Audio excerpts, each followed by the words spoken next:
Okay, I'd like to call to order a work session for, actually a joint work session between Common Council and Redevelopment. Can I go ahead and get a roll call of the council, please? Councilperson Tony Abbott. Here. Councilperson Aaron Cook. Here. Councilperson Mel Davis. Here. Councilperson Randy Abner. Here. Councilperson Paul Seymour Jr. Here. And myself, and the mayor. We're here. Okay, first one thing I wanted to bring up tonight, guys, is be a couple things for discussion, and then a couple things to think about, and then we'll have we'll just follow through on this stuff here. You know, we had been taught we were approached, and there was a project put before us to, initially about a potential sports complex over at the fairgrounds, and they've had some issues internally. Not issues. They've had actually had a death of one of their board members, I believe, or investors at the time. So they had kept asking for extensions and things, which is fine. I mean, you guys are okay with it. I did get an update today that from J.T. Roberts. He was a gentleman that always presented for them most of the time, anyway.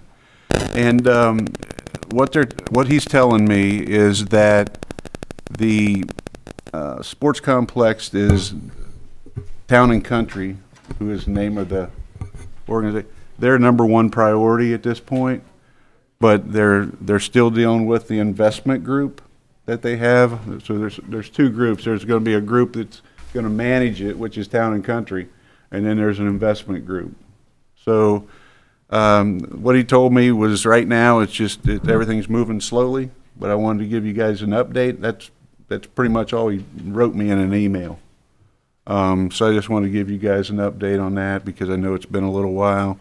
But it brings me up to my second point. You know, we had agreed to move the 4-H horse arena. Actually going, that'd be north of the motorcycle track. And I think, in my opinion, is that we probably ought to still do that. In anticipation of this project, but even if the project doesn't go through, it's quite honestly might be a better spot for the 4-H arena because it's down there closer to the restrooms and concession stands, which they don't have as close access to now. But also, and Olin's not here yet. I think he was trying to get back from a funeral, but talking Olin, they're going to have their Lyman Rodeo the same weekend as Fall Fest this year, and it's going to be located over at the fairgrounds. But in conjunction with that, they were going to have a bull riding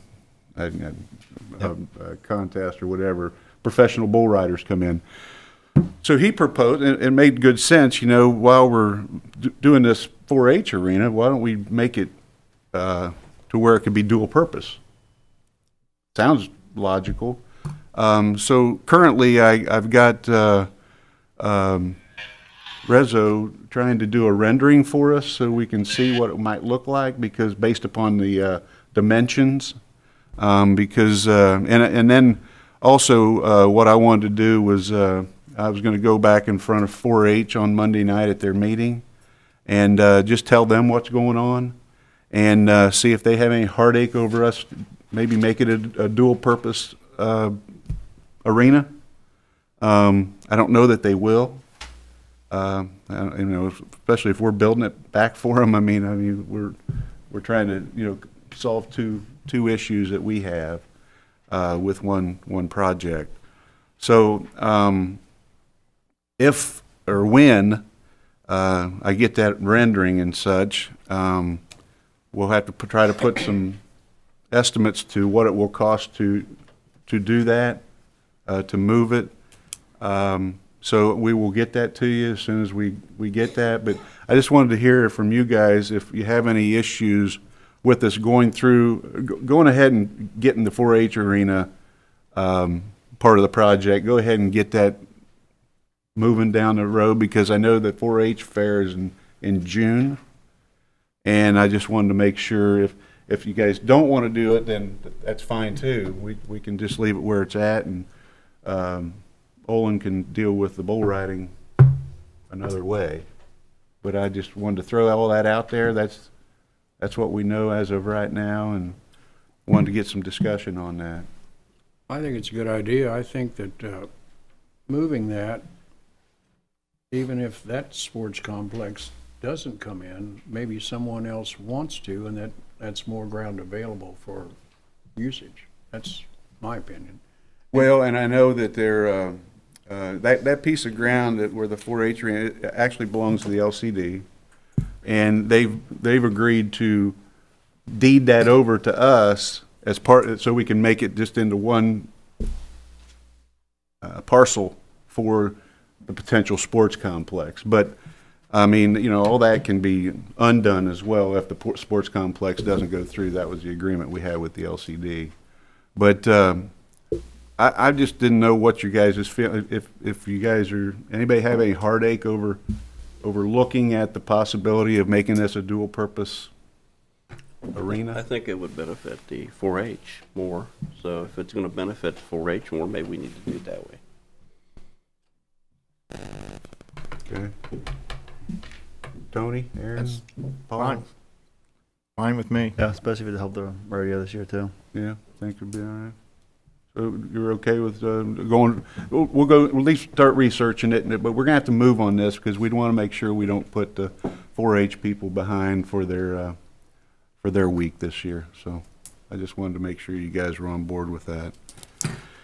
Okay, the next thing is I wanted you to take a look at is we had talked about I don't know, a couple meetings ago, looking at maybe coming up with an investment committee. I can tell you what we've done since that meeting, and I talked to a gentleman that actually, I believe Brittany heard him talk at one of their trainings or meetings or something. A guy by the name of Jim Higgins. Name of his company escapes me right now, and I apologize, but I talked to him again last week and just asked him if he'd be willing to come down and talk to you, Richard, and myself, and maybe a couple others, just to see what kind of thing he wanted to see what we were thinking about. He does this now currently for many municipalities that with investments and such. One thing that's key to realize is our investments are protected. They're guaranteed, actually by the state. I think what I was wanting to try to accomplish with this, if everybody is in agreement, is I just want to make sure we're maximizing our investments for a maximum return, and you know, we're talking about you know, some pretty hefty sums of money, and I think we just need to make sure that we're investing in them in the right areas. Can I speak on that topic for Fine. just Yes, a moment, sir. if you don't mind, Yeah. Mayor? Suzanne, if you would pass out that sheet. I've been trying to do some research in regard to an investment committee as it sets for a third-class city, which Lawrenceburg, Indiana is a third-class city. So if you guys get your sheets here and take a look at them, this is going to be the position of the clerk treasurer's office in regard to an investment committee, and it's specifically in regard to the ordinance that has a possibility of passing. And I just want to note here, it is the position of the clerk treasurer's office that the above-mentioned ordinance is in conflict with the duties of the clerk treasurer's office as described in IC 36-4-10-4.5, entitled Third-Class Cities Fiscal Officer Duties, Section 5, that reads, manage the finances and accounts of the city and make investments of city money. The fiscal officer of Lawrenceburg is defined in IC, which is Indiana Code 36-1-2-7, which states fiscal officer, part number 3, meaning clerk treasurer for a third-class city. It is the office's position that the investing officer shall be the clerk treasurer as the authority has been outlined in IC 36-4-10-4.5, Section 5. Again, I'll read another code. Indiana 5-13-4, Section 16 says investing officer means the person having authority by law to invest for the political subdivision, or, and I want to emphasize this note right here, if there is no law, the person designated by resolution of the fiscal body. Now, in our case, the law is positioned to have this duty placed in the clerk treasurer's office. Now, that's per Indiana Code 36-4-10-4.5. Now, while the clerk treasurer's office does not wish to impede the input of any person or fiscal body, it is the belief that this duty should remain within the confines of the clerk treasurer's office, as defined in the above-mentioned codes. We are already working with local advisors through the clerk treasurer's office to make informed decisions in regard to investment. The ultimate decision in regard to investment should remain the sole duty of the clerk treasurer of the city of Lawrenceburg, Indiana, as prescribed by Indiana Code.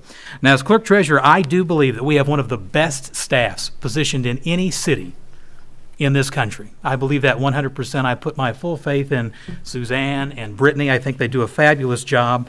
And Diane, of course, she's out on maternity leave, but she'll be back. She'll do a fine job for us. We're going to remain committed to laddering our investments, working with local financial experts to ensure that all investment is done appropriately and for the best interest of the residents of the city of Lawrenceburg. Now, I want to go on here and tell you what's in your packet. That way you've got all the information that you need to try to make an informed decision. I did check with the State Board of Accounts. Now, they were in agreement with us on this, that the clerk treasurer of a third-class city is the investing officer. That's Indiana Code 36-4-10-4.5B, Section 5. And those codes are actually on that sheet for you. And I went a step further because I wanted to try to cover all the bases that I could possibly cover. And I got an outside legal opinion from Seekman Law Office out of Rising Sun, Indiana. Now, just to briefly read some information that he's put in his brief for us, it says Indiana Code 36-4-10-4.5b. You're going to remember that when we're done tonight, aren't you? It says a third-class city's fiscal officer is the head of the City Department of Finance. It goes on to say it provides that the fiscal officer shall, emphasis added here, do the following: manage the finances and accounts of the city and make investments of city money. Now, it is my opinion, this is coming from the law office, it is my opinion that City Council may not limit or delegate the duties of the elected clerk treasurer established in Indiana Code, I won't read it, but you know it, under the home rule powers granted by Indiana Code 36-1-3 at Squire or under Indiana Code 5-13 at all. Moving on here, I've highlighted some notes that you might want to take note of. I reviewed the cited statutes and find that they fail to identify any specific authority for the committee's creation.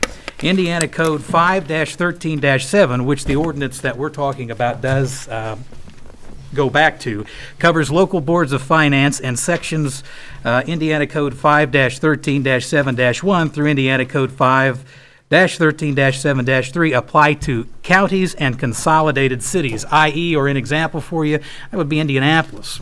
We're not Indianapolis. We have a little over 5,000 residents in the city of Lawrenceburg, Indiana. That makes us a third-class city.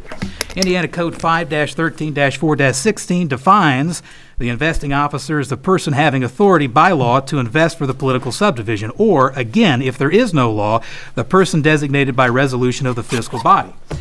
Indiana 36-4-10-4.5b establishes that in a third-class city, the elected clerk treasurer is the head of the Department of Finance.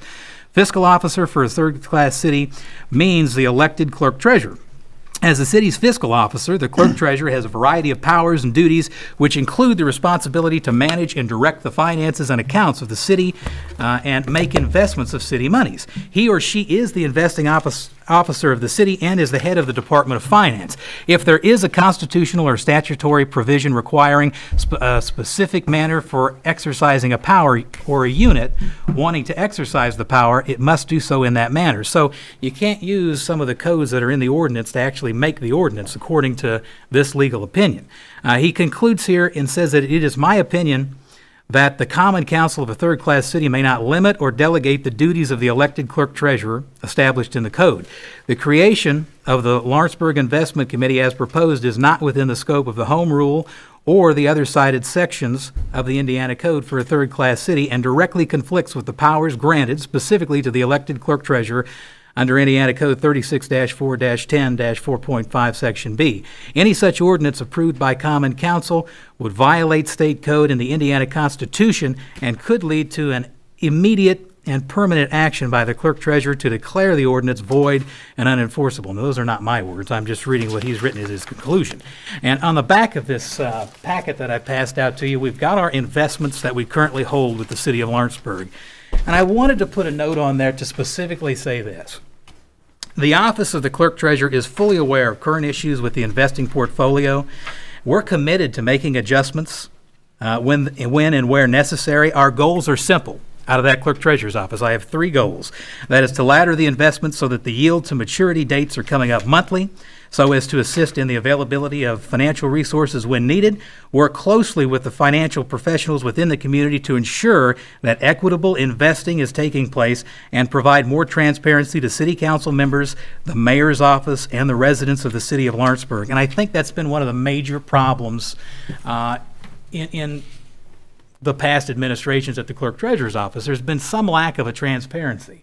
What I'm going to commit to providing to City Council is a monthly financial report. And that's actually already posted online for January. You guys can go on there and take a look at that. And in fact, any citizen of Lawrenceburg can go on and take a look at that because we've posted it online for you.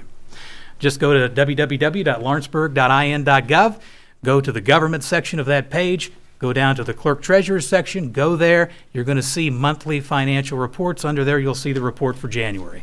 Brittany did a great job putting that together. We put our heads together and we created a fantastic document. And I say that to say this. We are committed to making sure that the investments that the city of Lawrenceburg has are doing what they're supposed to do, Mayor. That's what we want to do. And I know that that's where you are, and I know you believe in us, but I just want to add this to end too. My whole I don't say any of this to be callous or to cause issue or to cause a wave. I just say it because I think that we all agree that whatever we do, we want to make sure it's right, we want to make sure it's accurate, we want to do the right thing. Not only for us as council members and as a clerk treasurer, but to go a step further, for the residents of Lawrenceburg, to make sure that we're doing what we're supposed to do. And as a third-class city, it just came to my attention and my thought that we need to make sure that the investing officer stays the clerk treasurer. That's really all I have to say, other than I did make some notes here. You know, we've taken an active role over the past, I've only been there for 3 weeks. It's been a little bit of a rocky road. It's been some on-the-job training, but I've been getting the job done. We've met with local leaders in the financial community. We talked to Patrice at U.S. Bank. We've met with E.G. McLaughlin, great man, giving me a lot of knowledge. I have full confidence that if I call that man on the telephone, he's going to pick up and he's going to give me a straight answer.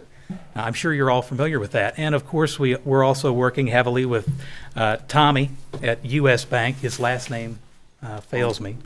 Tommy Palmer at U.S. Bank. So again, I'm not doing this to cause any waves. It's just it's going to be the position of the clerk treasurer's office that this is done like it is.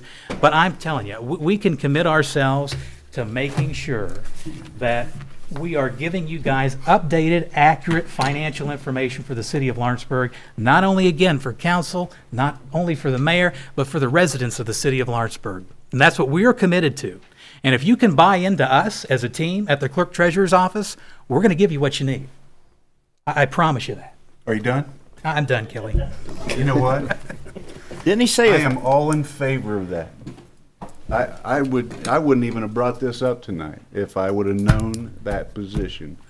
So thank you for stepping up, because if that's what needs to be done. I do appreciate you. Richard, this was all meant for the help of the clerk treasurers. That's why the clerk treasurer was on that committee. There's nothing malicious. We're us trying to take it over. It was just for help. And if you're in here now and you think you can run it, you take that ball and you run with it. Yeah, buddy. and I do want to make that note too. I don't think that there was any malicious intent behind anything. I really don't. I just think that the situation was what it was. But again, I am committed. We will have follow through. And like I said, you can go online right now and you can view January's financial report. Well, and I'll say that this proposed investment committee ordinance was something that the former clerk treasurer, Tyler Rainey, wanted. So this began obviously before you came into office, but this was something that Tyler Rainey wanted to be in place, wanted to take effect. I haven't had time to go through this opinion. It's from Lane Siegman. I don't know if it's accurate or not, but this entire project originated when the former clerk treasurer was in office. And obviously our investments are very important, so however we handle them going forward is of paramount interest to everyone sitting here. Thank you. Thank you. Yeah. I love the speech. I love that. It sounds to me like we got a worker over there. I like the way he likes his staff. I say let's turn him loose and we don't got nothing to worry about. You got less on your plate, Kelly. Except when he says he has a couple words to say about that. What's that? Except when he says a couple words. That was a few more. Good job. Did he say he was only going to say a couple Yeah, words? just a couple words. That was it. Well, you went over your couple words, didn't you? I try to keep it as concise as possible. Well, okay. Well, thank you. Great job. Put that to rest then. All right. Hey, let's talk about the ordinance. The flash ordinance? Okay. Yep. Before we go into the last topic. I published it for 5:45. We can talk about it now if you It's want. not a public hearing though, right? No, it's Didn't have okay. didn't have to publish for a certain time, do we? Okay, I just didn't think we'd be at that point yet. But no, do you want me to present it? Yeah. Okay. Thank you, Your Honor. If it pleases the council and redevelopment here, obviously, and all those, this is a proposed ordinance of the Common Council. This affects everybody in the local government and obviously affects all the citizens of Lawrenceburg, and it's been really terrific to see such a strong turnout tonight and especially on Monday. We kind of collectively all found out that this deal was in place to bring fly ash into Lawrenceburg a couple weeks ago. You know, we had no idea that it was happening.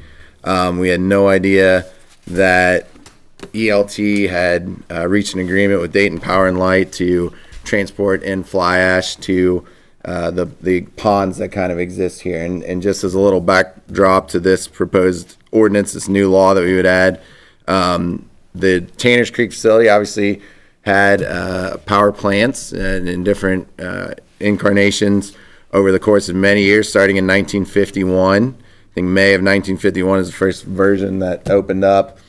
And as part of creating energy by using coal, burning coal, that byproduct has to go somewhere. And so over the course of years, the federal government, through the Environmental Protection Agency, and then our local government, state government agency, which is Indiana Department of Environmental Management, were really kept out of the loop in terms of regulating this byproduct. And when you say fly ash, that's really coal ash, plus scrubber ash, plus what's called bottom ash. And you'll see in the ordinance, it's online, but there are some physical copies here too. Thanks to the Clerk Treasurer's Office for making those available.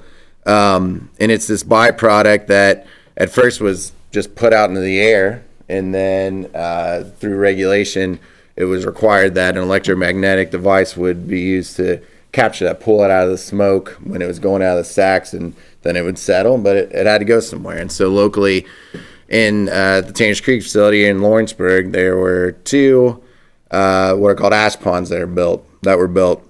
One was built in the 50s and 60s. One was built in 1973. We can't date the first one. The second one we can is built in 1973. And those would take on that byproduct, that ash byproduct, and it would be, those are called wet ponds, and they're called ponds because they're wet in nature. That ash is, water is added to that ash to keep it, to make it settle, and it's actively what's called sluiced, which means water is kind of pushed through it. And that's the way that, a very common manner of dealing with this type of byproduct that you'd see all over the country and all over Indiana with the various coal-fired electricity producing facilities.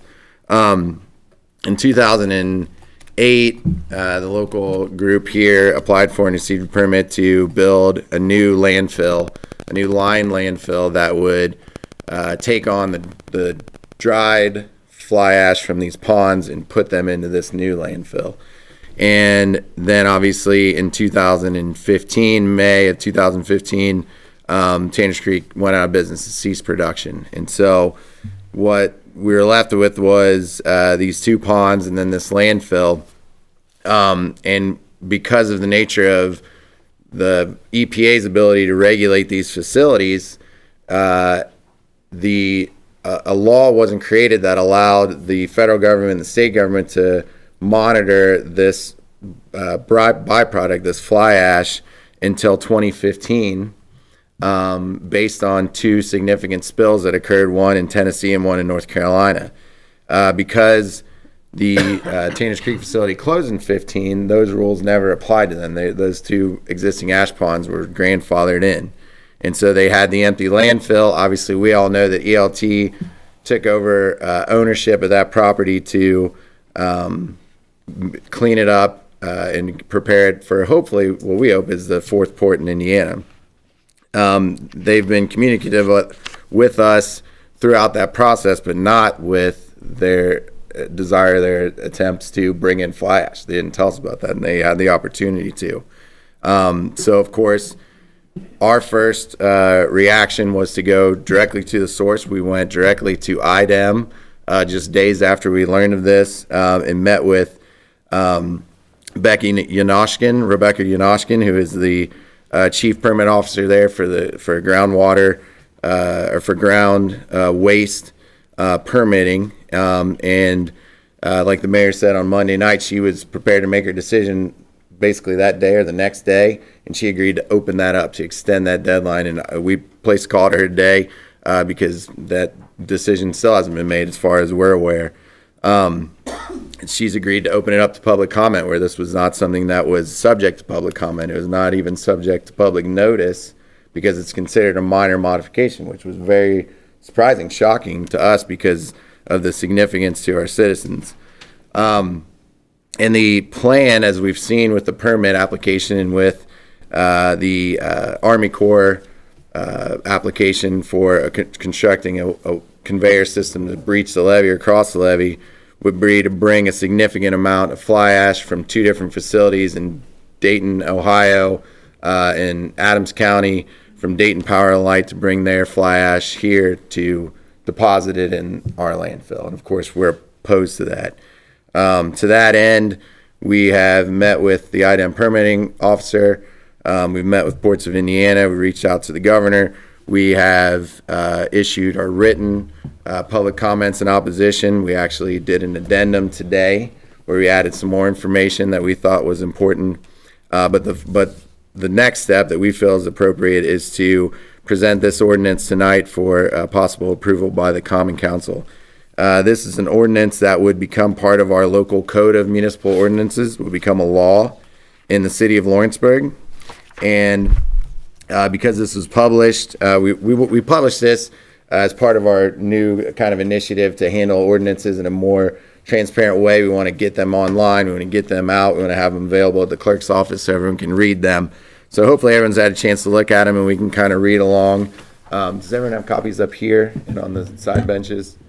So we'll just kind of go through this, but Chapter 1, so essentially this would create an entirely new chapter of Title 15. I felt that Title 15 is the most appropriate location. Yes, sir, Your Honor. Do you need one or two? I got one. Okay.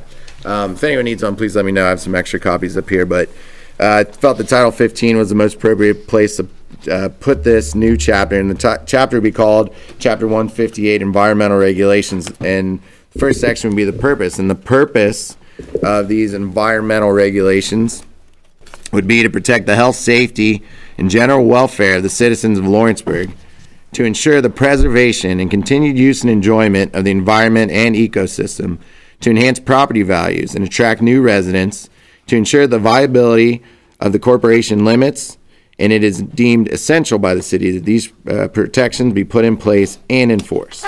So the first section talks about the purpose and everything that I talked about earlier. This kind of paraphrases that, but this is an explanation of why these protections are necessary. The purposes are advanced through a prohibition against the importing of certain materials and storage in any form, whether temporary or permanent in nature, within the corporate boundaries of the city of Lawrenceburg. And it is the intention of the city through this chapter to preserve and protect the public health and environment and to enforce these provisions as necessary to that end. The next section is a section with definitions. A lot of those are self-explanatory, but the coal ash definition goes back to what I explained a little bit before. The definition of coal ash includes all coal combustion residuals, or CCRs, and that's an important term because that's the terminology that the EPA uses. Again, EPA's involvement, believe it or not, it was surprising for me to learn, didn't start at all until 2015. So even the federal government didn't start regulating this until 2015, and they in turn gave that power over to IDEM. So on Monday when I said, it's really IDEM that this fight is with, that's why that is so, because federal government empowered IDEM to enforce this. But it's all very, very new. And in fact, IDEM, we met with Becky Yanowskin earlier this week. She stated they're even rewriting their rules and changing those. So coal ash includes the CCRs, which are fly ash, bottom ash, boiler slag, flue gas, desulfurization material, fluidized bed combustion ash, cenospheres, scrubber residues. So these are all technical terms and chemical compounds that we would this new law would purport to regulate, so that when people are transporting in materials, we could ask them, and we'll see in the enforcement section, to prove up and show whatever they're transporting in, if it contains these materials, then it would be subject to this law. When you get to 15.03, that is really the biggest part of the law, or the teeth of the law. Transportation and placement of certain materials. The transportation of coal ash, which includes all of those things from the definition, from outside the city limits to inside the city limits for the purpose of placement within the city limits, shall be unlawful and prohibited. This is true for any duration of placement in any location within the city limits for any purpose, regardless of approval or permitting by any agency, including those of the state or federal government. The next section just talks about any conflict with zoning laws or zoning districts. This law would trump that. Conflict of any other law, the same thing. This law or city law would trump and take force and effect over any law that's in conflict. The next section talks about exceptions, where a variance to this prohibition may be requested by submitting the same in writing to the Common Council of the City of Lawrenceburg, and then it states the various ways where someone could, in writing, apply for a variance, and it goes on to further state what would need to be in the application, the nature and the conduct of the hearing, the timing of the decision that would be made by the Common Council, and the factors upon which the Common Council would base their decision. And the denial of the variance may be reviewed by a county superior or circuit court, so that could essentially be appealed, and someone else could review that to see if we've followed the factors that we've outlined.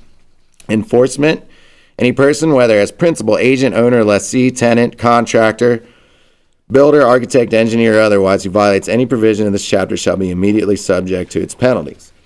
And the penalties provisions of this statute, the most important parts of the penalties provision are really our ability to obtain an injunction. So if someone were, for example, be known, or we were alerted that they were to be transporting materials in to be dumped or placed in the city limits, then we would first go to the county court to obtain an injunction that could then be enforced, that would prevent them from doing that. That's obviously our first line of defense. And then it talks about the possibility of damages, fines, and penalties that could accrue as a next step, but our first step would be to stop it immediately. And then the effective date: the ordinance shall be effective immediately upon passage by Common Council, shall be recorded in the Lawrenceburg Code of Municipal Ordinances, and published accordingly. So I believe that this is an ordinance that should be passed, that does protect the environment from acts like the one that we're dealing with right now with fly ash dumping, and certainly open it up to any questions that you guys have. Any questions up here?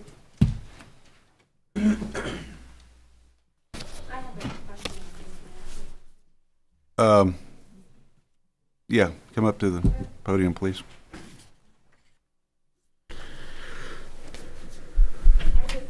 Maybe you can just help me understand this. I think this is a great thing. This is a great step.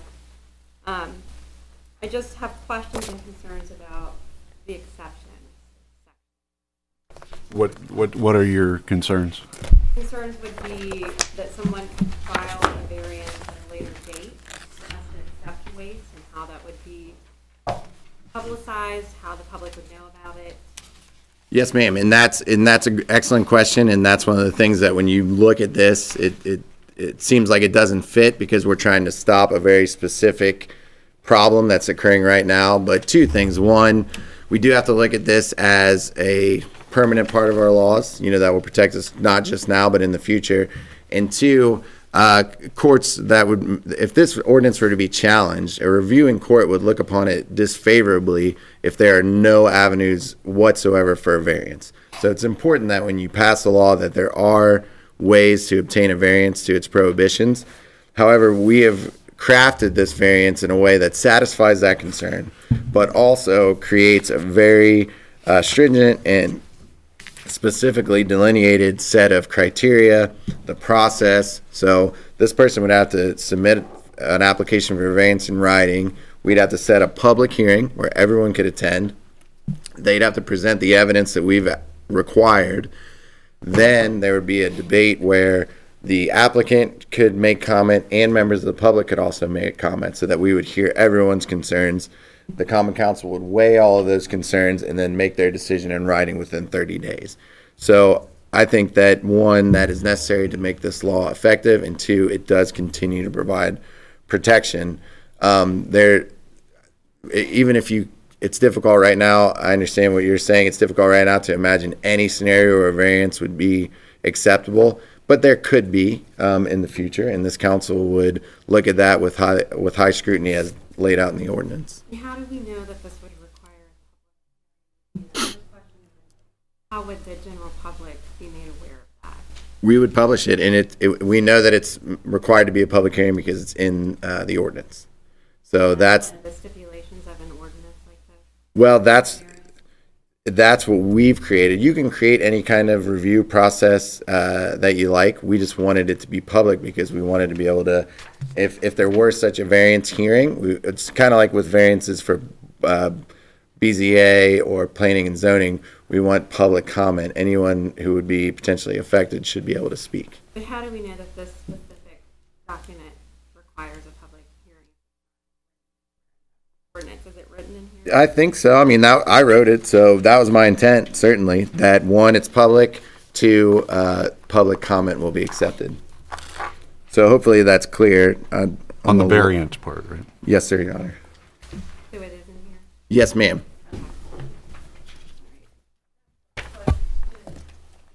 Are the ash ponds we're Ma'am. Please, Are the ash Up. ponds we're talking about, are they within the city limits? yes, They are.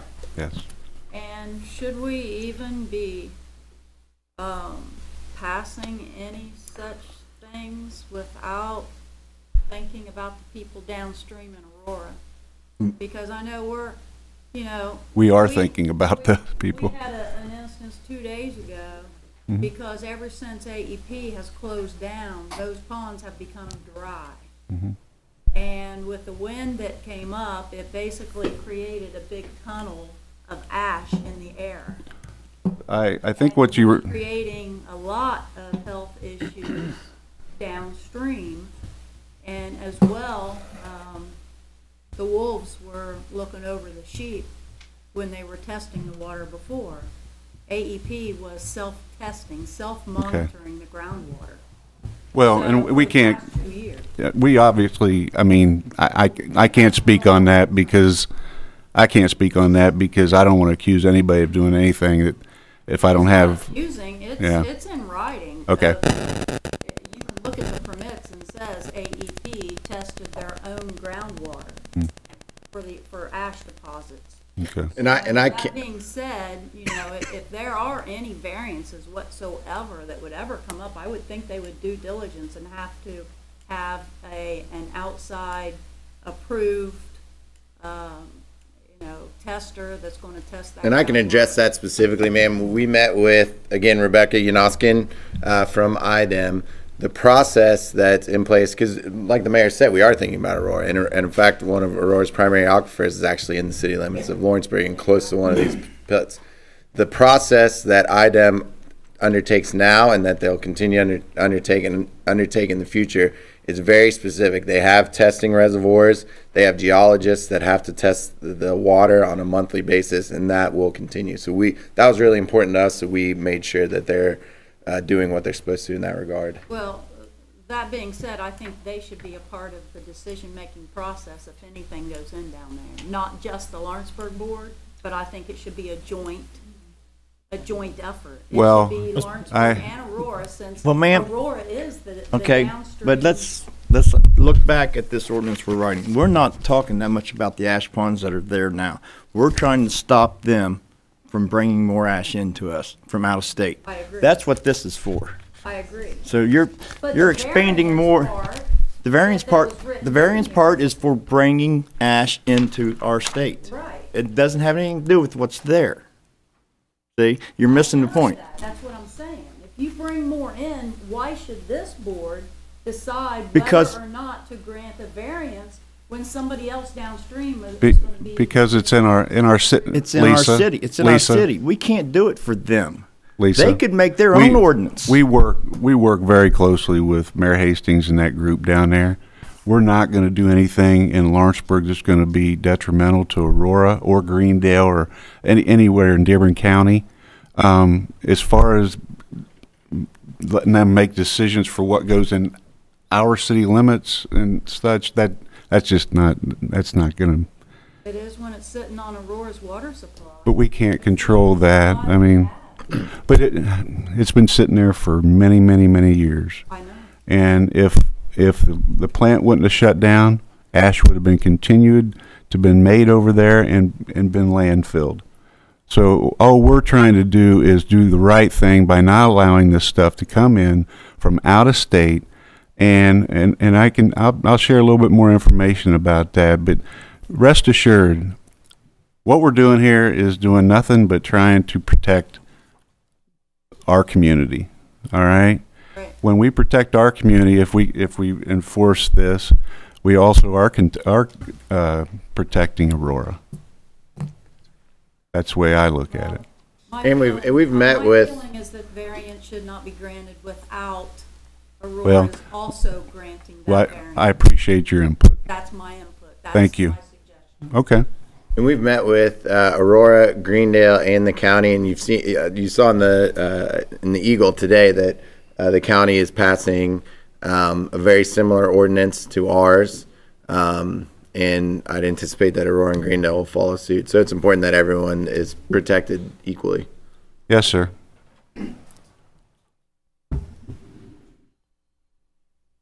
My name's Jim Kinker. I'm the Assistant Utility Superintendent for Tri-Township Water Corporation, public water supplier here in Dearborn County. Uh-huh.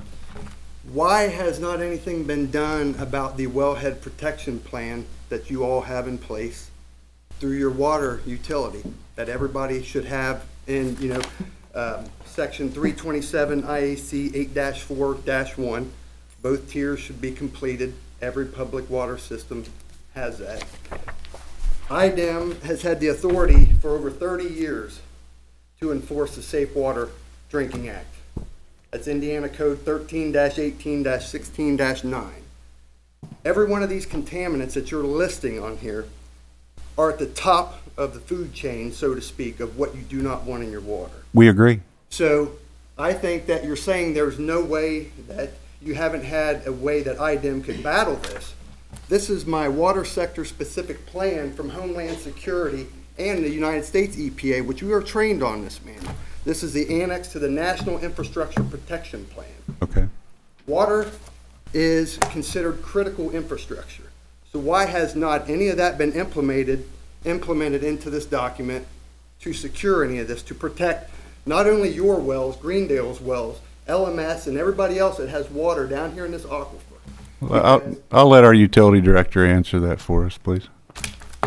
Just out of clarity, I guess you're assuming that if this language isn't added into this ordinance, there isn't any protections in place for our current water supply. Well, no, you were saying that IDEM had no authority over anything that was going on down here, but they have had the authority for 30 years. We've never said Well, that. We said IDEM does have the authority. But only EP since 2015. No, No, we're that's- talking about we're the talking regulation of fly ash didn't Talking about start fly ash. until 2015. We're not talking about any other topic other than So you that. could implement those. Well, I don't think anybody's disputing that IDEM's had authority over the water supply. I don't see the practicality in adding all the language that is currently being monitored, all the monitoring requirements that we currently have in our wellhead protection, into this document. It's a specific ordinance dealing with a specific issue. We've already got all the protections in place for the water, for the wellhead protection, for those assets. Contingency plan, all of that. We have a robust contingency plan. We have amplified that contingency plan. I had a discussion with the mayor last night about what our new protocols are going to be moving forward. Sir? That clout has been used to push towards them not trying to force throwing a permit at you, whether they can make it, saying that they were going to issue a permit Monday or make it in 2 days. But now Sir? they're making, Sir, yes. I have a question. Do you know where Lawrenceburg's wells are? Weren't they right in the center of town for a while, right on US 50? No. So they moved them out of the old building and Yeah. redone the wells? That was about 10 years ago. Right. Okay.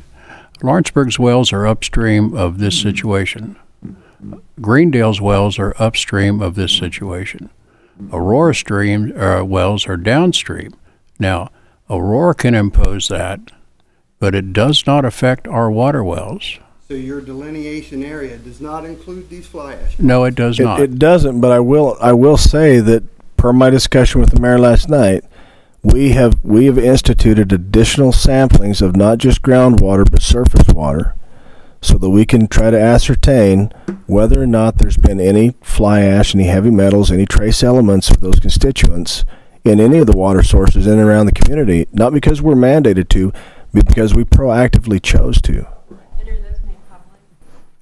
Those anything that we have within the city is a public document. Any of those documents can be requested.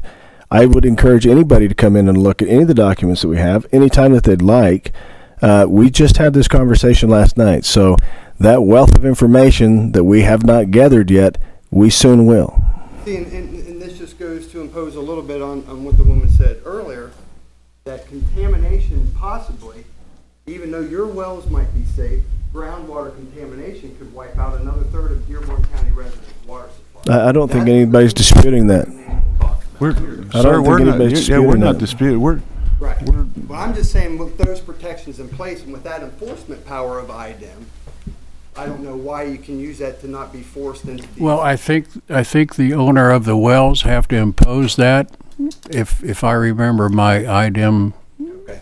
Okay. Okay, I just want. Yeah. I just So if your wells are downstream, No. then you need to take some action. And I'll add to that the testing yields provable data. And in the absence of that provable data, the constituents that you're looking for, there isn't anything actionable there for IDEM to sink their teeth into. There has to be an actual finding. And I would say that I trust Randy Turner, I trust Steve Lampert, my staff, that if we found things that were problematic, that we would report those things. We wouldn't sit on those things or remain quiet about it. Excuse me, Olin, how often do you test your raw water? Is it still once a week? Yeah, it's still once a week. That's what I thought. Okay, thank you. Okay, thank you. Welcome. All right. Pam, did you say? I guess I just have one question for Susan. I don't have my paperwork in front of me, but I believe that maybe a December 18th meeting or January, 1st of January, it was Paul Seymour Jr. to suggest the Board of Finance, and Suzanne told him, no, that was Tyler's job, just before we're putting words out there that aren't true. Okay, thank you. Suzanne, was that? I don't remember the exact meeting, but yeah, that was. That did happen, so. Okay. Thank you. Thanks. I want to say something. Can I say something? Yes, Mr. Awad. I'm Joe Awad with the Register. I usually don't speak at public meetings, but I know newspapers aren't the most popular things in the world right now, but that's where you get your public information. By state law, they have to print those legals in the newspaper. So if you get your newspaper, you're going to get those legals. You making a Can't sale over there, aren't you? Can't get it off Facebook. Can't get it off Facebook. You can't get it off billboards. You got to read your newspaper. And you can thank the Hoosier State Press Association for that, because they've been battling for 10 years while many of your legislators have been trying to take those out of newspapers and post them by numbers only and send people to various websites, which you know would be such a hassle to try to figure out what's going on. And the other thing I want to ask the council is, you know, under this this definition, coal ash and all that stuff, can somebody prepare something to explain what that stuff is for the readers? To most of the readers, those are just words. Well, And whether or not they're actually carcinogens or what they are, I don't know. And I think I think these people here are pretty educated, but I think most of your readers are like, I don't know what that is. I don't know what that means. I don't know how that can hurt my body or hurt the environment.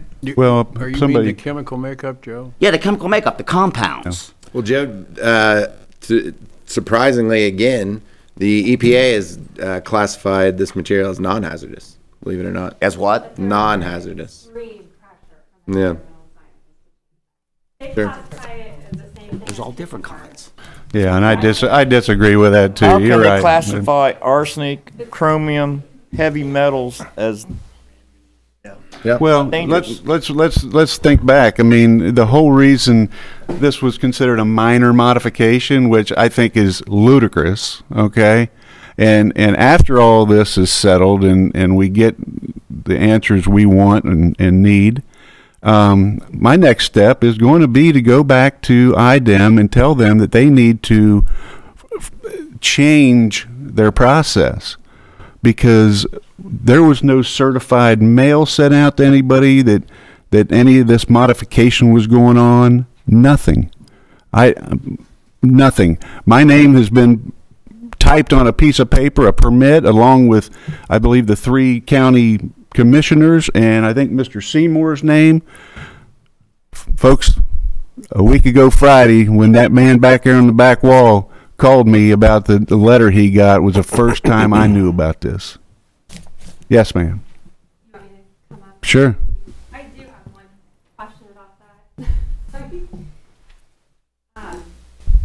It's just a concern, I guess, for this issue and any future issues that we might have. And I mean, I'm a longtime resident of the state, and Where do you live, ma'am? I didn't. I live in Aurora. Aurora? I grew up in Rising Sun. Okay.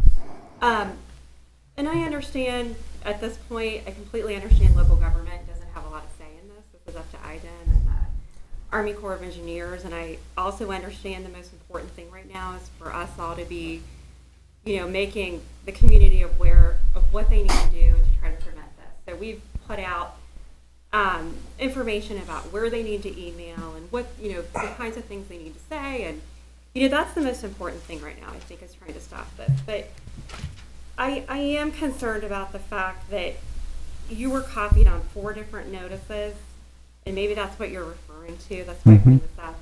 There's 4 different notices from IDEM to the Container Creek Development, LLC, about disposing barged flue gas, desulfurization waste here. And this dates back to January of 2017. Okay. So this is really concerning, I think, as a citizen here. And also, you know, I want to say why this is concerning. We have, in the state of Indiana, this is all put out by NCWF, Dearborn County has the highest incidence of cancer in the state. That's public information, that's bona fide studied information that's put out by the government.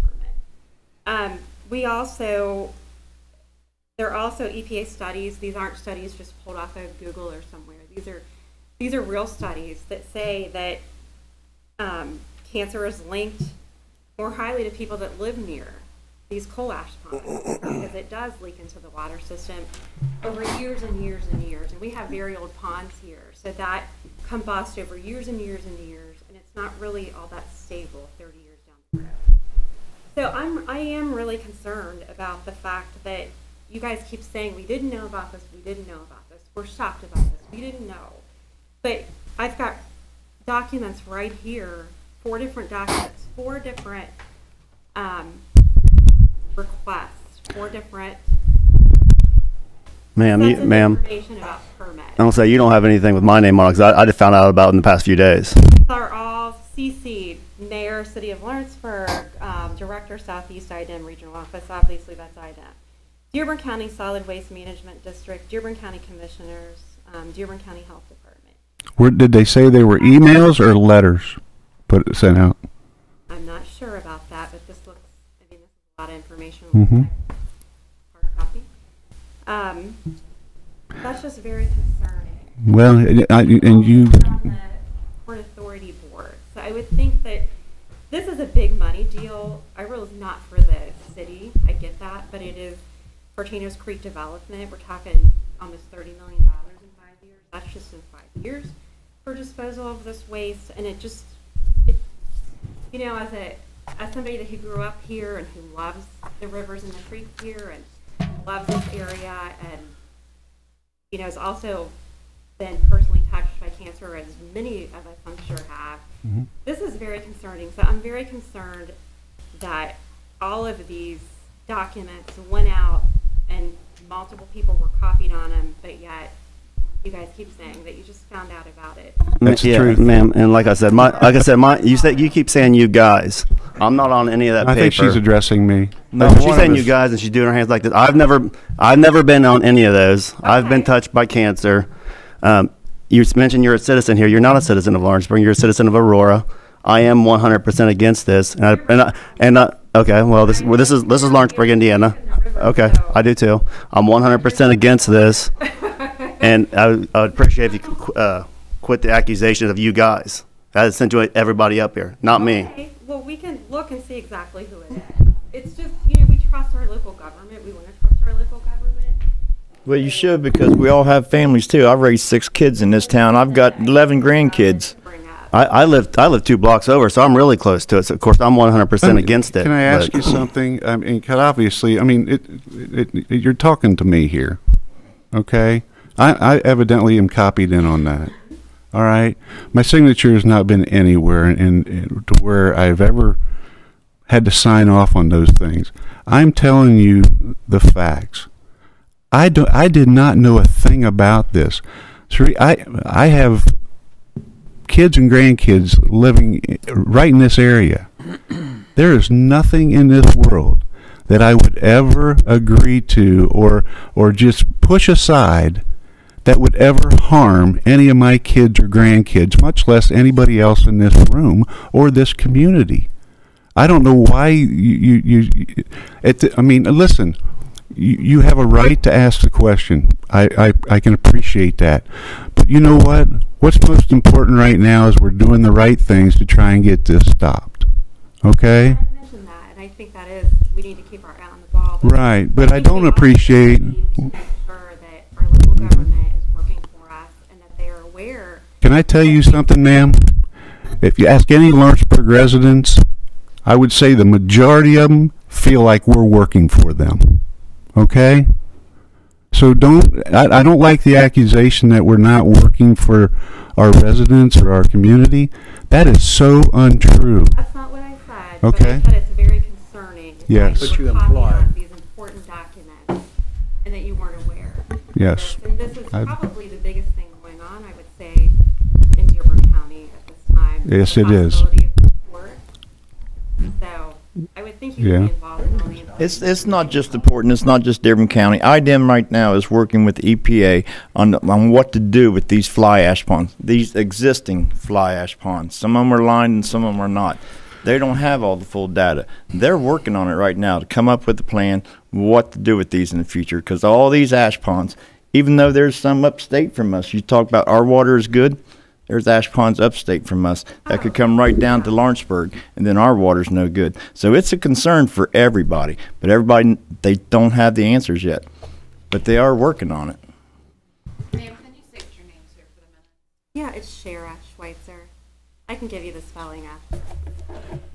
I'd like to back Kelly up a little bit here. I know my name is on something. I don't know whether it's what you got, but I had Regine go back and do as far back as she could go.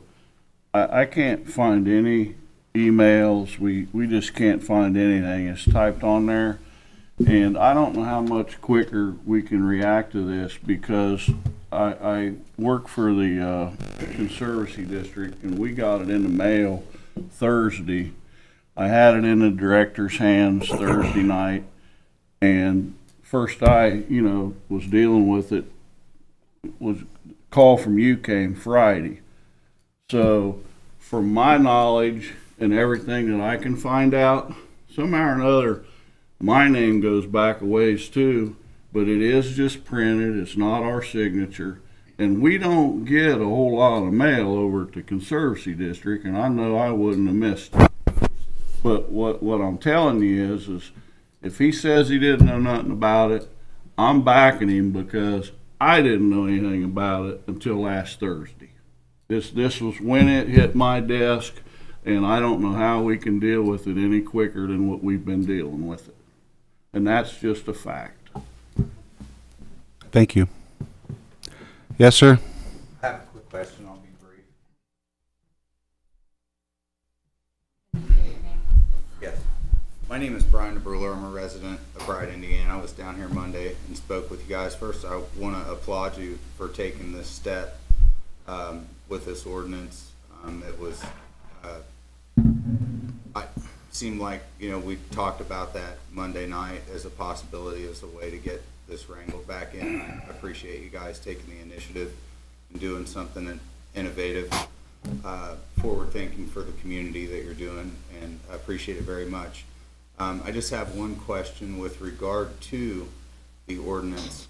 Is this particularly directed at challenging the Army Corps of Engineers permit as it outlined a local ordinance like we talked about Monday? A DA permit would not be authorized if there was some federal, state, or local objection. Is that what this is lining up with? Is this more of a challenge? I mean, I guess in a way, and we're looking at it different ways, and I respect your point of view, but my point of view is that the Army Corps is only looking at to see whether or not whatever they're proposing to build to cross the levee conforms to their requirements. They don't really care what the environmental implications are. It's really an environmental issue, but this doesn't delineate between either one. It just says if it's this material, it can't come in the city limits. The reason why I'm correlating them is because the IDEM permit has specific requirements as to how the CCRs will be transported. Yeah, we hope this will shut everything down. And they specify, an enclosed conveyor. And the Army Corps permit is specifically to build this enclosed conveyor. So in my mind, I felt that if you shut the Army Corps permit down, it at least temporarily contempts the IDEM permit, and they're going to have to go back. And we've issued our public comment in opposition to the Army Corps as well as IDEM. We've done both. I appreciate the comment that you did. I thought it was very well put together, and I had paraphrased some of your language from your document on a website that I put together to try to encourage people to take action. Thank you. And I think that it's a very good thing. Another concern that I had with this situation, this is a minor modification permit. It is a request to add an extension or more, I'm lost for the words here. They're asking to be able to put more of this stuff in the area than what was previously already allocated and allowed. What is to stop them going forward to continue to file for more minor modification permits if this were to go through and keep asking for permission? We'll fight them then too. You're right, Brian. They could. I mean, they could just keep snowballing, and we couldn't, it would get out of our hands, and that was my concern too. And that was why I was focused on, the conveyor seemed like a nice strategy if we weren't going to be able to get our handle on the IDEM situation. So, but I thought it was very well put together, and I like the way that you challenged the IDEM permit on the basis of our local, I think you used the wording local needs, or there was no value to the local or no regional or local value for this being brought in. It was only an advantage for Dayton Power and Light and areas not only outside of the area but completely outside of our state. So I just want to thank you guys for, you know, taking a stand. I think it's innovative. I've spoken to some of our commissioners at Dearborn County. I'm a resident of Bright. Doesn't pertain to me legally, as I'm not a resident of Lawrenceburg, Indiana. My concern was with you guys passing this ordinance that would open the door on, you know, well, we can't take it to Lawrenceburg, so let's take it to Bright or some other unincorporated area. And my biggest issue with the fly ash, I know they use it in a lot of areas for fill and things like that, and it's considered, some people will tell you it's as safe as flour and you can bake a cake with it, and other people will tell you it's the ruination of society. And you can find equal numbers of people on both sides of that issue, and that being the case, I think the only intelligent stance to take is why take a chance on it either way. So I applaud your efforts with that regard. Thank you. Well, you know, one last thing that I'll say, you know, what I don't understand is the reason for transporting this stuff downriver so far when they've got a landfill built directly across the street from the two facilities that they're wanting to ship it from. Is there some incentive due to the grandfathering of our? There is. Well, what the incentive is, I believe, is these two facilities are due to shut down June 1st of 2018. Okay. They built this landfill across the street to take the ash. Right. And then the decision was that to shut down the facility, so they didn't want to contaminate a new landfill, approved landfill, with this ash, which they don't want to contaminate their home turf. They want to put it on us. Yeah, and I think that's, and we've added that to our list of concerns that we sent off to IDEM and the Army Corps. So, great point. Like I said, you know, and again, there's a lot of mixed communications in the community, people looking to point a finger of blame and things like that. And I'm sure you've seen my stuff on social media. I'm a large advocate of, you know, this determining a responsible party or pointing your finger at the boogeyman here doesn't solve the problem. People need to come together as a community and respond to this, because I think it's important. You guys are taking a step. The community needs to have your back as you have ours, and I think that sends a strong message to not only IDEM but also the Army Corps of Engineers. And I can tell you, since I put up kind of an easy step-by-step, walk your way through it, this is how you send your email for concern, based on the analytics of the site that I'm hosting that on, we have seen a strong influx of emails that are going out pertaining to this issue. So, Becky has told us that they are getting inundated with response. They need to. And Brian, I like your proactive stance on the internet, social media. As you can see, if you go down there, I like most of your stuff on there. I appreciate it. You're very fair, fair. I think that the issue's getting convoluted with different things, and we need to stay focused on the point. We can talk about how we got here after we get it wrangled in, and I think you guys posed some good questions procedurally with IDEM. You know, if there's been a breakdown in the communication chain here pertaining to something this debatably significant, I think that's a glaring issue there that, you know, they should have, you know, they could have sent you smoke signals or something. I don't know, but you guys should have been informed as to this, you know, way back. I don't think they wanted us to know, is my opinion. Well, that concerns me too. I think that kind of, not subscribing to the blame game, but that kind of, in my mind, shows some sort of, in my mind, it's malicious intent on behalf of that company to our community, and I think we should respond with extreme prejudice. So, thank you. Thank you very much. All right. Yeah, Jim. My name is Jim Young. Thank you. I want to compliment this board and the mayor for just reacting so quickly, because it was under time constraints, and I'm glad you picked up, Kelly, to follow up on the types of notices that ought to be given for this and the general public here. So one thing just following up on section 15806B, where it says shall hear from the general public. Counselor, is that something to get across what Bill mentioned? Does the general public, should that maybe be considered to be a defined term that notices would be given? Because in a case like this, I think the community, in an important issue like this, may be an asset. This board may not be here at some future date, not because everybody isn't going to be re-elected, but all of us aren't going to be here one day.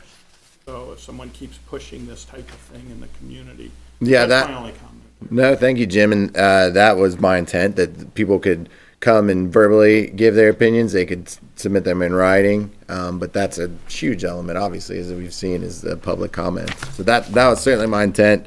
Again, I wrote this thing the best I could. Counselor, I just didn't know if it's a defined term that it makes notices be required of a future board or something when these variances are there for a hearing. Yes, sir. Yes, sir. And I can add that language, certainly, to make it more clear. Okay. All right. Any questions or comments from anyone up here before we go forward with this? All right. You want to dictate what the change is first, so we can approve or not approve with the change? Yes, sir, Your Honor, and I do believe that's appropriate. And if it pleases Your Honor and the council, I would insert into the variance provision a statement that says notice shall be published to the public, and also a provision that states that verbal and written comment shall be submitted, should be accepted from the public.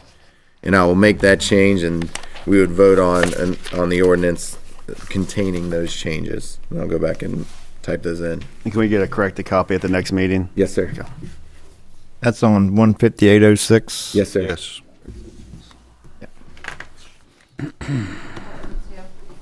Yes, ma'am. It would be, so we would add a provision that said that the City of Lawrenceburg shall publish notice to the public as to the date and time of the hearing, date, time, and location, at least 48 hours in advance of said hearing. And then a separate provision that says that in advance of this hearing and during the hearing itself, public comment shall be accepted and considered, both in written and oral form.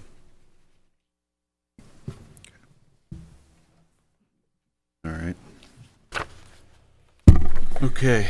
So, Your Honor, if it pleases Your Honor, I would ask for a vote first to approve this ordinance tonight, which is the same date as which it is introduced. So we would need a unanimous vote to be able to do that of the Common Council. It's ordinance number 5-2018, correct? Correct. Yep. Thank you. Make motion to approve. Second. All those in favor? Aye. Aye. Opposed? Motion carries. Thank you, Your Honor. So then I would just ask for a vote to approve ordinance 5-2018. Motion to approve. Second? Second. All those in favor? Aye. Opposed? Thank you. Motion carries. All right. Okay. Next item I'd like to talk about tonight is a joint issue with Council and Redevelopment that we have looked at, or we're considering, I guess, or not considering. We just need some direction on whether or not to move forward or not. And that is the proposed housing project down on, for lack of better words, the old Lotus property, for you Lawrenceburgians that remember that. As you remember, we had a presentation brought to us. We obviously would need, I would like to see some hard numbers if you choose that we go forward to investigate or to look at this project. What you do have in front of you, I had Reedy put together a revenue impact analysis, economic feasibility, as you would, of what would be impacted if we did go forward with this project. It's a proposed 150-unit luxury apartment complex, 1-bedroom and 2-bedroom apartments. As you can see on the revenue impacts on the page 2, the property tax is just slightly less than $300,000 a year. They have agreed that they would put that as a minimum, the development company. You see the revenues. I think Mr. Clausen, they actually talked to you, and these numbers were in line with what you were thinking. I don't have the sheet in front of me, but it was what we discussed on the phone. There you go.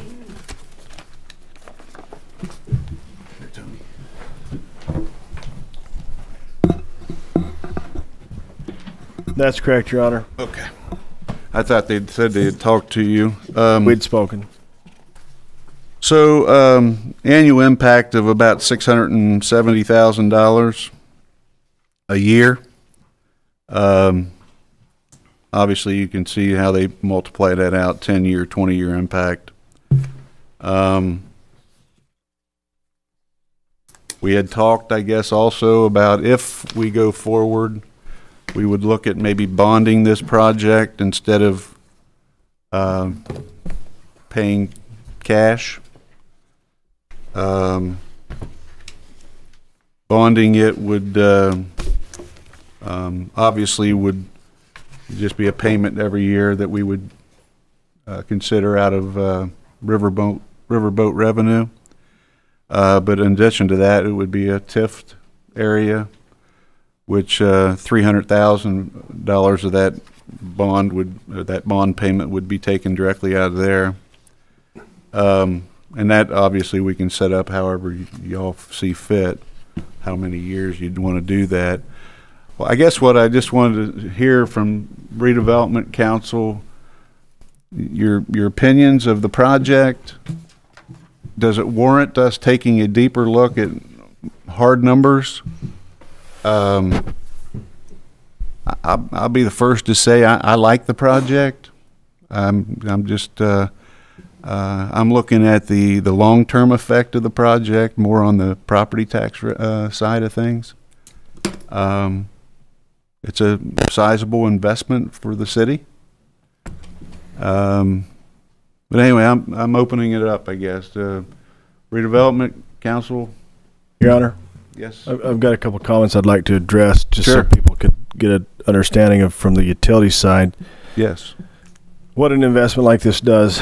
The infrastructure to serve this apartment complex is essentially already in place in terms of water, sewer, and electricity.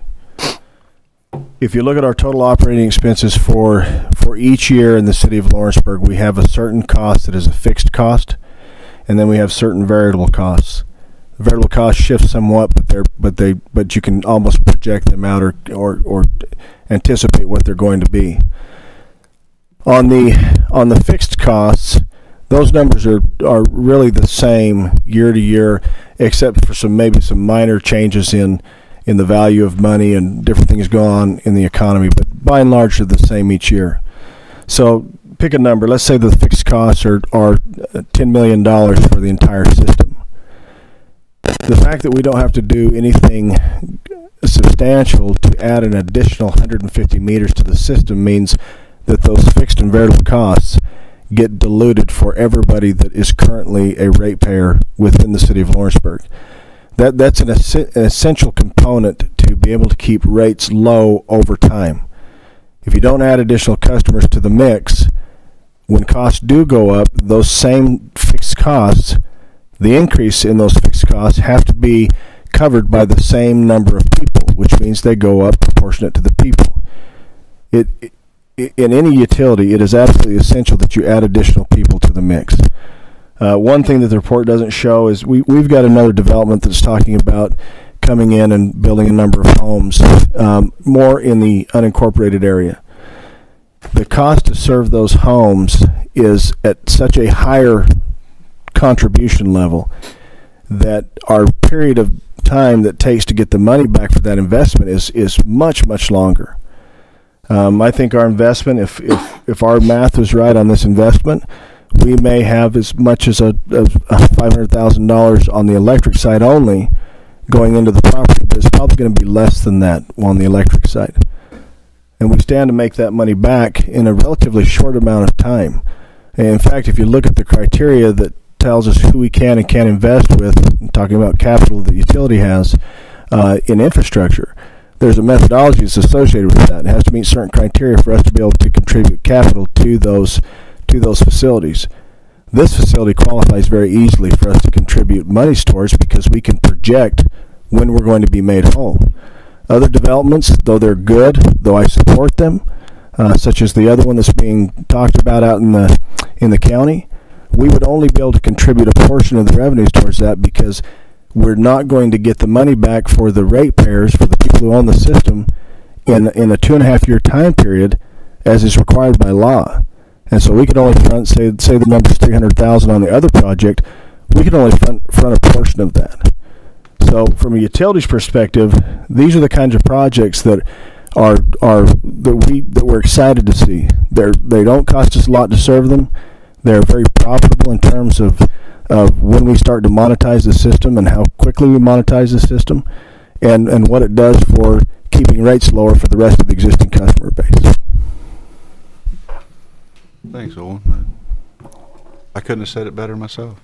You probably could have. Mayor, my only concern is Yes. I'm for this project, but being this is a TIF district, the Yes. school is going to take on more children possibly, but they're not going to get any more tax revenue. Maybe in the budget we could just bump it up a little bit according like how many children they're going to take on. Yeah, I mean, good point, Aaron, because I know that anytime that the word or the acronym TIF is out there, Mr. Gailey has heartburn. Yeah, he does. I get that. I used to have heartburn with him when I was on the school board because I didn't understand TIF. Yeah. And since this is such a low number right now, Lotus property, when we're talking about 150 units, that could be a big difference though. Well, and there's a number of ways we can handle that, as we can do a pass through to the school system or whatever. But I think also educating them a little bit more on the TIF process. When I know when Reedy breaks it down for me, it's minimal. It's not, if they would have they thought that they would be entitled to, let's say, $120,000 of that $300,000 a year. Yeah. It really doesn't equate out to that when you do the do the formula. Yeah. But they we obviously we don't want to do anything that's going to hurt any of our other entities that we are close to or support within the city. But this is just a way, just like we did with I guess the event center was TIF'd. Yeah. That's really the only item that's in our TIF district now anyway. Yeah, I was just thinking maybe like a lower number, like, since it's 150 units, they're not all going to have children. And being that property's not getting much taxes now, but with 150 units, there could get some children there, maybe like 20, 25, 50,000, maybe whatever. I think we could probably come up with some kind of a number that works for both you guys and them for sure. Okay. But yeah, no, good point. Good point. Your Honor, I think this is a viable project. It suits the criteria that we set way back when we were elected to increase the property taxes in the downtown. I think it's a viable project. I would like to see us move ahead and be able to negotiate with those folks and see what the hard numbers truly are. Yeah, I agree. Anybody else? They're looking at getting roughly, what, $18 million from us? I think it was more like around 13, 14. Really?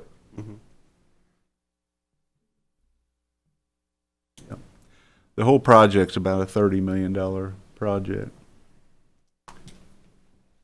Like that. I think that was a guess too, Paul. So that's why I'm saying I think I'm just looking for direction. If you guys want us to go and try to get some hard numbers. That's what I'd like to see, some hard numbers. Get the hard numbers, that way we can see where we are. Right. And to see if we can pull the trigger economically or if we Yeah. can't. And if it's not in our favor, then we don't pull the trigger. It's that simple. How willing are they to put the time in without us willing to make a commitment? Would anybody up here be willing to commit $9 million for them to move forward to see if, let's say this, if all they're wanting is 13, and we told them that, hey, we're willing to commit at 9, but if you show us hard numbers, we'll talk. In other words, they are sitting around here wondering what we're going to do. Yeah. If we make a sort of a commitment, because you know that partner word they keep using, and us putting up 53%, I'm struggling with that. And I think you 53% or whatever that percentage is. I know where you're at with that. You know, and the whole reason. Well, they explained that how that they developed that gap and stuff. So I won't revisit that, but I just would like to see them to go after more of a hard number so we know how much it really is going to cost us. Where now we're just got some estimate out there, and listen, even when they go after the hard numbers, it's still going to be an estimate, but it's going to be a lot closer to what. It'd be a better guesstimate. Yes. Yeah. Maybe it'll be smaller, because I would like to go with, say, 6 million, where we get our money back in 10 years, not 13, and get back in 20 years. Going by these numbers. Yeah. Let's see. So if we had some hard numbers, it'd be easier to discuss. Yeah. Yeah. Well, and you got to remember that the only way this project works is if we contribute to the gap, what they're calling the gap. That's the only way it works. And, you know, we'll just have them come down and explain it line by line, step by step to us, so you guys have a better understanding of what that money is all going to be for. I think it. I know a lot of it's for the parking, isn't it? Yeah, yeah. 'Cause there's no parking there, so they have to put the parking all underneath. Well, the reason they have to put underneath is to be able to raise them above the levee, yeah. height to make it a project. Yeah. So, I mean, any comments? Well, my issue was going to be what Paul brought up. The gap figure was at 54%. Mm-hmm. And on their national average out of the 34 properties, nothing got anywhere near that until they get Lawrenceburg. And I'm not sure that the elevation in the garage is enough to convince me as an individual that we should go to 54% garage. And I don't like I said, I don't discount what you guys are saying about that either. But you know, right off the bat, you're looking at a $5 million parking garage underneath that most of their properties didn't have to have, because they didn't have to raise it up. So I mean, that's just part of that. I'm just saying that's just what they did when they presented it. I don't have an issue with that, but we've gone down to the bare minimum of 150 units based on their formula. Mm-hmm. Because that's where it averages out. Mm-hmm. And with Aaron's cases, their numbers, from a school standpoint, if they run 5% children, they'd be shocked. There are 70% millennials and 30% empty nesters. Yeah, I was here when they gave that presentation. No, but that's their numbers. Yeah. In the other Yeah. locations. And, you know, they've done the numbers here, and they think they can do it. And the economic impact, I think, that we have on the sheet for the area, I think is low. It could be much higher. Much higher. They can have cars here, and they can do everything else here. A lot of them. Well, I mean, if you. And the other ones, Kelly, that leave here are going to leave here by building a home here, possibly. Yeah, very possible. Married and have kids and all that kind of stuff. Very well could. I think it's just it's a hard number to swallow, so I think we need to know exactly what we're being asked to participate in before we give a hard yes or no, you know? I'm not against the project. I like it too. I got, you know, the thought process here. Yep. I understand. It's just, I would say to go on ahead with the negotiations and get them to tighten it up, come back. That's sort of what I was looking for, is just go forward and get some better numbers and see what we're really looking at, or just I drop can't it. think of anything better for that piece of property. Yeah. Okay, so Yeah. I'm not against it. I didn't mean to come across Oh, no, like no. that. No, I know you didn't. That's been your take all along. Mr. Cross, did you have something? Yes, ma'am. I'm Sharon Hurst. I have a little antique shop on Walnut. Sharon, could you come to the podium for us, please? We need to get a wireless mic. I know. Go at it. We need Jerry Springer out there bringing mics up to everybody. Oh, don't say that. Sharon Hurst. I have a shop on Walnut Street. Do you know the average, like, annual income of the renters? Mm-hmm. Well, according to their numbers, they're They saying, probably have to have a qualification to be able to pay the rent, and what is the, I don't have to know that, but I think they're. well, I can tell you what they've told us, Sharon, and that's what I'm saying. I want them to define their numbers and get it more, you know, so we all can see more of a final number. They're thinking like 2-bedroom apartments. Now these are apartments; these aren't condos, folks. So don't forget that. But the 2 bedrooms would go for about $1,100 a month. Okay, 1 bedrooms $975, I think, was the number they had on the sheet, if I'm not mistaken. If you guys remember, I think it was $975. Does that sound right? And there may be even an occasional studio apartment, like for $750 or something. So obviously, you know, a person to be able to afford that kind of rent is going to have a decent income. I think they proposed, or their number was something that the average might be $100,000 a year or $90,000 a year.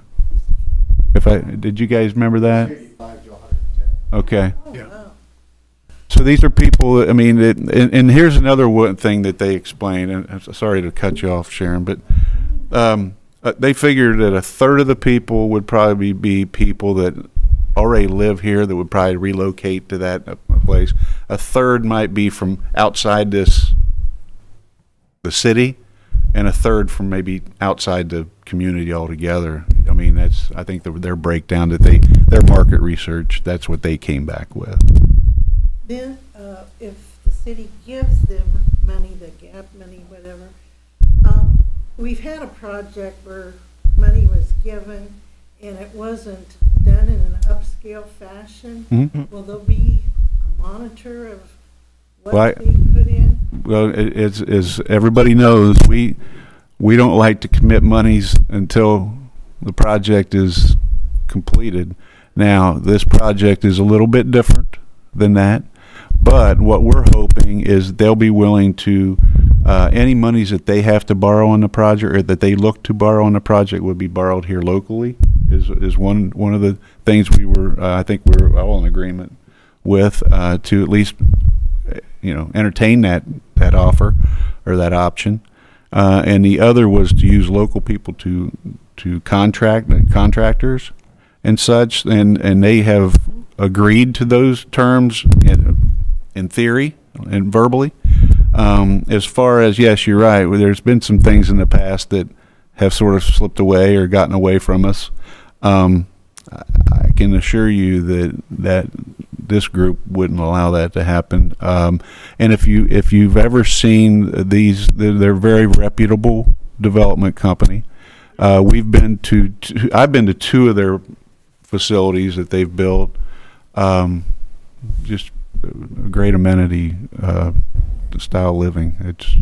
Yep, no problem. Yes, sir. Oh, yeah, Flaherty and Collins. Yes. Yeah. Yeah. .com. Flaherty and Collins. They're FLAHERTY Is that right? Yeah, it's on the front of the paper here. And Collins. Oh, you think I was cheating, huh? FLAHERTY and Collins, COLLINS.com. They've built these communities all over the United States, but many in our own state. We visited a couple up in the Indianapolis area. I think they have the newest ones in South Bend, if I'm not mistaken. They have some in Kentucky. I'm sorry? Yes, yes. So I'm Sheila Bigelow. I am on the Dearborn County Historical Society Board. Okay. We have a couple of board members here. We had a couple that had to leave. And we just wanted to kind of make you all aware that we really want to stay and keep communication open throughout this whole project. Yeah. We do have some concerns. We have a 200-year-old building with 200-year-old windows. Water runoff's going to change. There's going to be vibration issues. We don't have money to fix that kind of problem. So we just want you all to be aware to please keep us in the loop. Oh, Planning and you're an adjacent property. You would be in the loop. Right. By all means. But we are actually kind of excited about maybe some new blood flowing down our direction of the street. So, and that's, you know, another board member here. So No problem. And just to let everybody know, I met with the Historic Society at my office a few weeks ago, and I'll continue to meet with them and send you guys as council on redevelopment their concerns, but definitely a mutually beneficial project. Thanks. Yes, ma'am.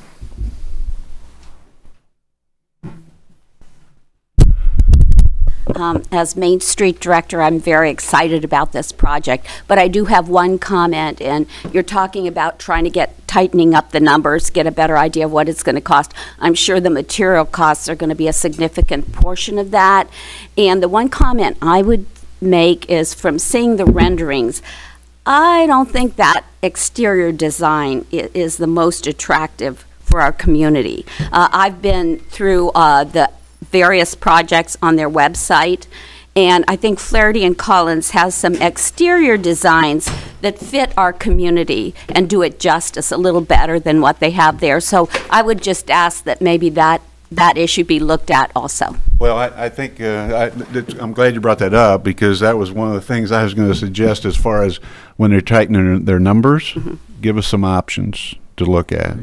What we're going to be next to the museum there. We're going to have to work together with that to make it Aesthetically and yes, yeah. aesthetically. Good Thank point. you. Good point. Bless you. Okay, if there's no other comments. If there's no other comments, I'll hook up with Flaherty and Collins. If you guys want, I'll contact them and tell them what our, we want to move forward, but we want some hard numbers. Some harder numbers, right? Okay. All right, I'll entertain a motion to adjourn. Mayor, just quick. Wait a minute. Your Honor, you got one. I'm Pam. Pam, you got something? I just had one quick question. And I should have brought this up earlier, and I apologize for not. With our communications with IDEM and the Corps of Engineers, where do Mr. Perfect and Mr. Fry stand on this? Have you guys been in any contact with them? I mean, we've not heard anything from them. We've heard from you guys, we've heard from the county, but they've not been mentioned. They have. I know that Mr. Fry has spoke directly with IDEM. I've talked with Mr. Perfect and Mr. Linus last weekend about it. Now I can't answer what they've done since then. Okay, I mean, because that's basically their job, is to protect us, right? I mean, and they're larger and they're up there all the time, so maybe you need to really get on them and see where they stand and what they're doing for their community. Well, I think I know where they stand. Right, but I mean, where they stand as far as what they're doing for us. Right. Oh, no, okay, I got you. I just thought I'd bring that up, and maybe you could find out do for that. us. Thanks, so. You're a bet. Yes, sir. Yes, sir. You mentioned Courts of Indiana, that you talked to Courts of Indiana. Can you relay what their position is? on Their this? their position right now is they do not control what goes in over there at this point because they're not the owner. But I believe they didn't come out and tell us because I think they want to stay neutral. They're in a land deal, so they have to. But I believe they want to know what's going in those holes over there as well. Exactly. Okay. I entertain a motion to adjourn. Second? Second. All those in favor? Aye. Opposed? Thank you. Thanks.